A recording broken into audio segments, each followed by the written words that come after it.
বন্ধুরা আমি 1 number gift পেয়েছি। বন্ধুরা আমিও 2 নাম্বার গিফটটা পেয়ে গেছি। বন্ধুরা আমিও 3 নাম্বার গিফটটা পেয়েছি। আর বন্ধুরা দেখো আমি আবার ওই ছোট 4 নাম্বার গিফটটাই পেয়েছি।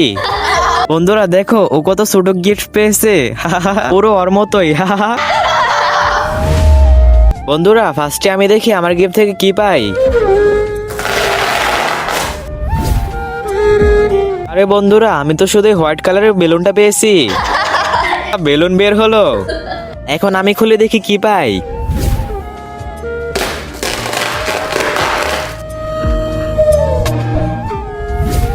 আমি অরেঞ্জ কালারের বেলুনই পেয়েছি শুধু। আমি আগে থেকে জানতাম তোমাদের গিফট থেকে এরকম কিছু বের হবে, আর আমার গিফট থেকে তো অনেক ভালো ভালো জিনিস বের হবে। আরে আমিও গ্রিন কালারের বেলুন পেলাম। বেশি খুশি হয়েছিলি না, দেখ তুইও বেলুনটাই পেলি।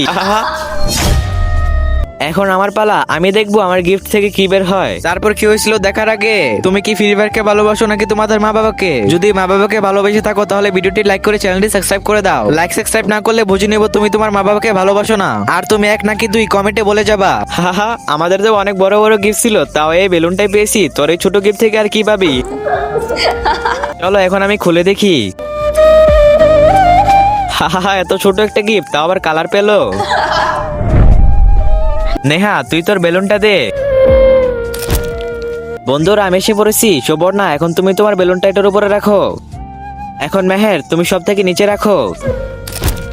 আরে এটা তো আমাদের দেশের পতাকা হয়ে গেছে। ভিডিওটি লাইক করে দিন।